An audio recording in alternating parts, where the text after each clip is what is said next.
Hi hello എല്ലാവർക്കും നമസ്കാരം. ഞാൻ ബീന. ഞാൻ ഇന്നൊരു കുക്കിംഗ് വീഡിയോ ആയിട്ടാണ് വന്നത്. നമുക്കൊരു കൂട്ടുകറി എങ്ങനെയാണ് വെക്കുന്നത് നോക്കാം. അതിനെന്തെല്ലാം വേണ്ട സാധനങ്ങൾ ഞാൻ കാണിച്ചു തരാം. കൂട്ടുകറിക്ക് വേണ്ടുന്ന സാധനങ്ങളാണ് ഇത്. കടല ഇന്നലെ രാത്രിയിൽ വെള്ളത്തിലിട്ട് പൊതിർത്ത് വെച്ചതാണ്. കായ്, ചേന ഇതെല്ലാം നമുക്ക് ഒരു കുക്കറിലേക്ക് എല്ലാം ഇടാം. അപ്പുറം കുക്കറിലിട്ടിട്ട് ഒരു 3-4 വിസിൽ വരുന്നവരെ നമുക്ക് വേവിപ്പിച്ചിട്ടെടുക്കാം. തേച്ച് ഇതിലേക്ക് ഇടാം.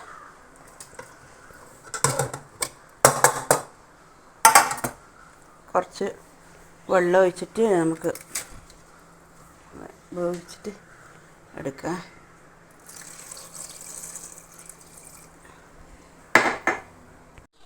ഇതിലേക്ക് കുറച്ച് ഉപ്പിടാം.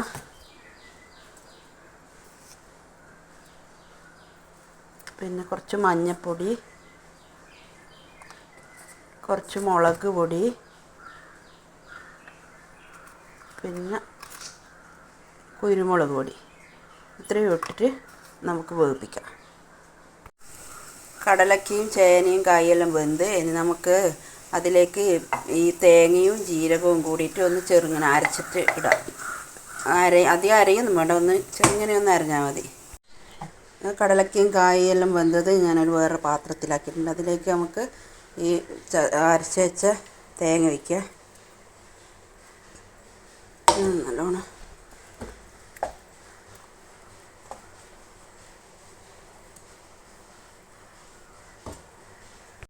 ഇതിലേക്ക് നമുക്ക് കറിവേപ്പില ഇടാം.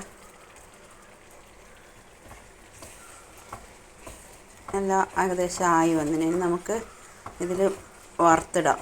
തേങ്ങയും കടുവും തേങ്ങയും പിന്നെ കറിവേപ്പിലയെല്ലാം കൂടിയിട്ട് വറ്റൽമുളക് ഉണ്ടെങ്കിൽ വറ്റൽമുളകും എല്ലാം കൂടിയിട്ട് വറുത്തിടാം. ഇതിന് തണിയുമ്പോൾ നല്ല കട്ടിയായി വരും. വെളിച്ചെണ്ണ ചൂടായി അതിലേക്ക് കടുകിടാം.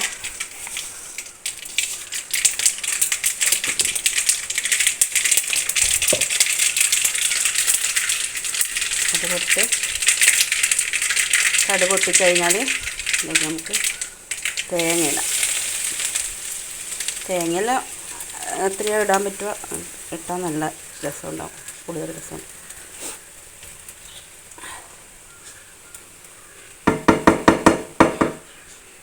ഇത് നല്ലോണം ചുവന്ന് വരുന്നവരെ നമുക്ക് ഇളക്കി കൊടുക്കാം. ഇതിലേക്ക് കുറച്ച് കറിവേപ്പിലയും കൂടി ഇട്ട് കൊടുക്കാം. ചുവന്ന മുളകുണ്ടെങ്കിൽ സമയത്ത് മുട്ടേണ്ടടുക്ക മുളകില്ല, അതുകൊണ്ട് ഇപ്പോൾ ഇടുന്നില്ല.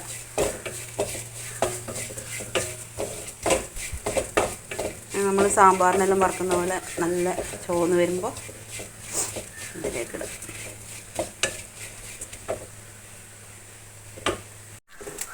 തേങ്ങയെല്ലാം നല്ലോണം ചുവന്ന് വന്നിട്ടുണ്ട്. ഇനി നമുക്ക് ഇതിലേക്കിടാം.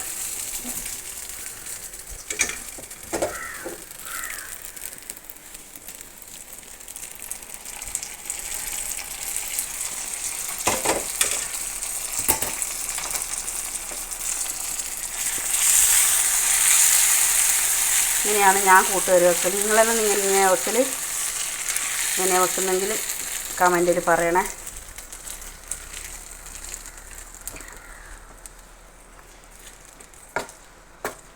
നല്ല തേങ്ങ വറുത്തതിൻ്റെ മണം വരുന്നുണ്ട്. തേങ്ങ വറുത്തതിൻ്റെയും കുരുമുളകും ജീരകവും ഇതിലെല്ലാം കൂടിയിട്ടുള്ള ഒരു മണം, നല്ല മണം വരുന്നുണ്ട്.